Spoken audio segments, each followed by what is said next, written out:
Raise up your hand if you have some sort of idea on what you want to achieve. Notice how most of us have some sort of idea on what we want to achieve? Dreams, as many would say. The most remarkable thing about a dream is that it can be anything you want, from becoming a pilot to a singer, or just even becoming good at a skill like painting. The thing with dreams, though, is that they don't involve much more than a few thoughts in your head. You don't have to think about and act on how to achieve those dreams. However, what I'm telling you today is not about dreaming. It's about recognizing that you have a goal, or multiple goals, and learning how to achieve those through smaller steps. This year, like for many students, my exams had gotten canceled, which meant that I had a lot of free time, but nothing really to do. The time to reflect actually benefited me quite well, as I had more time to realize how I was spending my days. A lot of you might be thinking, well, yeah, that's how I felt too. The story isn't uncommon. We had all gotten so constantly fixated on achieving our day-to-day tasks and goals and priorities and projects that we actually forgot to plan what we were doing, leading to demotivation and procrastination for many cases. I thought about this quite a lot during quarantine and realized that it actually isn't that hard to maximize your time to increase the best possible efficiency that you can. And so to solve this, I came up with a simple system, and it came up to 3 simple aspects that we can all achieve it through: reflection, action, and grit, the RAG system. So let's start with the first aspect of the RAG system, reflection. So when faced with the supposedly simple concept of work hard to achieve your dreams, it can be confusing where to start. What do you work hard on? How many hours do you have to spend on the goal? How do you manage it without compromising other vital activities in your life? Well, according to MIT, the process of reflection allows us to develop our understanding more deeply and to make our intuitive knowledge more shareable with others. It provides us the opportunity to take a step back and look at what our work means to us and our communities. One very, very, very extremely important thing that must be remembered is that reflection should never, ever be thought of as a way to process negative views about yourself. No one is a complete negative entity. Likewise, the way we reflect should be mindful and neutral, not self-hating or the extreme opposite. So let's take a look at this diagram. On the far left, we can see that the first aspect of reflection is imagination. We all have those gut feelings or thoughts inside our head that allow us to consider possible alternatives to whatever current situation we are in. For example, this can come through meditation, writing, reading, journaling, painting, and a variety of other factors.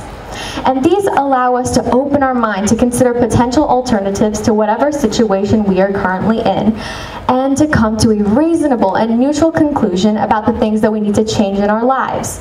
Now this brings us to realization, the second part of reflection, as now we are aware that there is something that needs to be changed to make our lives more simple or uncomplicated. The realization can come from anywhere: the meditation, the self-help books, or even conversations with other people. Here's a personal example of mine. I actually didn't realize that overthinking was a problem with mine until I talked to my parents about what was bothering me. And through talking to them, I realized that many of my problems were quite small and unchangeable. Essentially, it was a simple, neutral conversation that led to a realization. I know some of you might not be too comfortable or might be afraid of talking about your personal problems to other people. But however, you know what? You should not be, as Carol D. Riff states, that sustaining or deepening your well-being through times of adversity, which is something that can be done through reflection, through conversations with other people, allows us to have greater health benefits, thereby underscoring greater benefits of eudaimonia, a Greek word for happiness. So now that brings us to the last part of reflection: goal setting and prioritization. Essentially, this is where we set up a pyramid of goals based on size and importance. While goal setting is a critical process in our lives, how relevant or important each goal is can vary. So that's why I use this goal pyramid to help me structure my goals. It's a way of putting priorities onto paper. So, as we can see that at the bottom of the pyramid, we have the small goals. So some of these goals are tasks that we achieve every day. For example, brushing your teeth, being social, and a variety of other smaller goals like writing paragraphs of essays are things that we achieve every day. And we need to achieve those before we can achieve the larger or main goals. Now, I'll give you an example that you'll probably relate to. During quarantine, many of you might have found that you weren't being as productive as you would have liked, and might have even said something around the lines of, "I need to get back into a proper routine." Now, this realization brought us to our main goal of getting into a proper routine. Now, a routine is something that is practiced continuously for a long period of time and can lead to habits.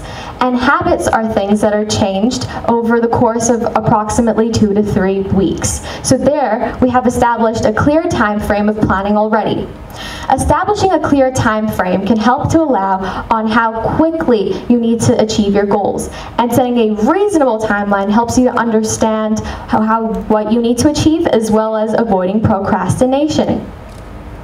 Now let's look at the small goals. So these are the smallest parts that we need to achieve before we can achieve the larger or main goals. So referring back to the main example of getting into a proper routine, some of these goals may include not drinking coffee past 5 p.m. to refrain from staying up later than needed, or maybe to set alarms to make sure that you're aware of the time. Essentially, once again, these goals need to be achieved before we can achieve the larger or main goals.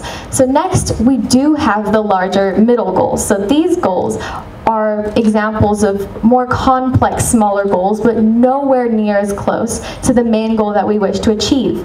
Referring back to the example, a middle goal that we can achieve through this is going to bed at 10 p.m., which can be achieved by refraining from drinking coffee past 5 p.m., our smaller goal. Now, see, this is reflection, but the thing is, if you don't act on what you do, it will constantly say as reflection, and it will only say as prioritization and other aspects of reflection. So you need to actually act on what you do in order for your goals to be set in motion. As Sean Rochelle once said, doing nothing is nothing. So while the reflection through self-help books and other factors can help you figure out what you need to be doing, actually doing it is just as important. So let's talk about why action is so important. Action, for one, allows us to set the plan in motion. If you have a plan but don't actually act on your plan, it will just be information. The self-help books, the meditation, the conversations with your friends, your family, your parents, and even I give you will only get you so far. But if you don't actually act on this, then it will only stay as the information. For example, if you read a self-help book on curing stress through constant meditation, but never actually meditate, then your stress won't magically disappear just because you read the book. You actually have to act on it to make sure that it is implemented in your life. And the next reason why action is so crucial is because it allows you to really understand what is vital for you to achieve in your life. So it allows you to realistically understand what you need to be doing more of. For example, if we refer back to the main goal, maybe we thought that in order to get back into a proper routine, we had to spend 3 hours exercising per day. But through action, we realized we weren't fit enough to do that. So action allows you to realistically understand where you need to be spending more time and more effort. The next reason action is so important is because it allows you to physically see your progress. Physically seeing your progress is one of the most rewarding things that one can experience. It allows you to see where you are in terms of your goals. And scientifically, it allows you to increase the dopamine and serotonin in your brain, motivating you to continue implementing your goals. Which brings me to the last part of why action is so important. As we continue implementing our goals consistently and continuously, this begins to lead to habit. Now, habit begins to become ingrained in our mind. So once this is ingrained in our mind, it becomes a lot easier to continue implementing further goals to achieve the larger goal. For example, having an organized desk space or task area can aid in motivating this action. Another example could be having a simple to-do list. And that essentially is what regular people do to motivate the action. So effective action means you prepare and do. Which brings me to the last part of the RAG system, grit. Now, grit may be an unfamiliar word to some, so I'll tell you what it is in the shortest possible way.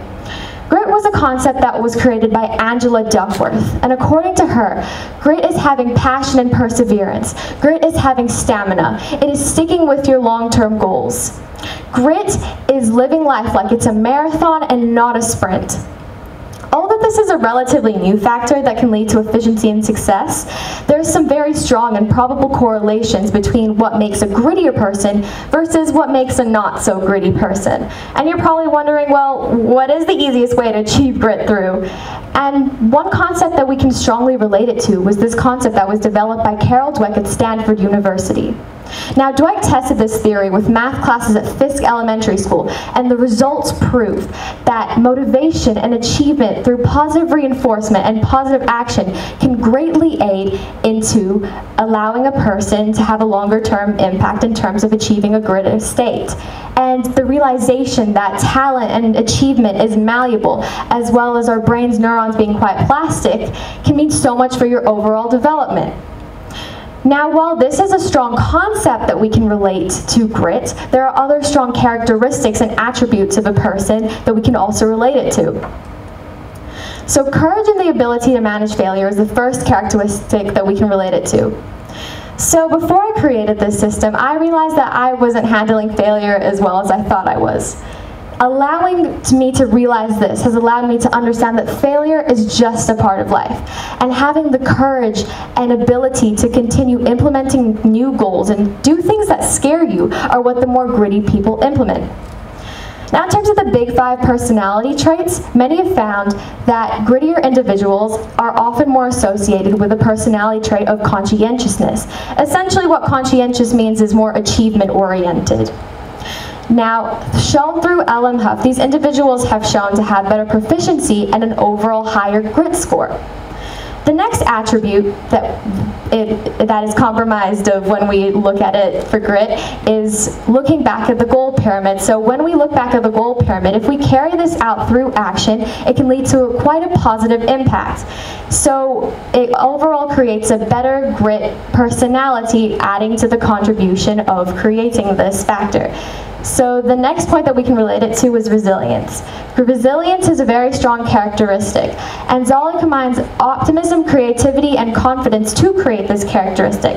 Essentially, if you're only looking at your goals as something for the short term but not for the long term, then your potential achievements and growths will only change for the short term but not for the long term. And grittier people are those who strive to achieve their goals for the long term. Now, the last characteristic is something that I struggled with quite a bit. There is a large difference between excellence and perfection. Excellence is simply doing the best you can to the best of your ability, whilst perfection is really nearly impossible to achieve. I was so fixated on doing all of my tasks as perfectly as I could, which led to neglecting other tasks and overall procrastination. Essentially, what you need to do is strive for excellence, not perfection. So you see, you can really achieve anything you want to if you want to.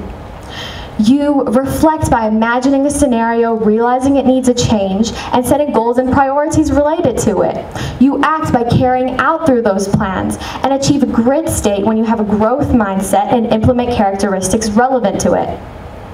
With those 3 steps followed in the RAG order, you can really do anything you want within the bounds of society. So it's time for you to stop hitting snooze on what you want to do, what you want to achieve, your goals, and what you know is important for you to change in your life. It's time for you to get out of bed, into the world, knowing you have a way to achieve your greatest possible potential through 3 simple aspects: reflection, action, grit, the RAG system.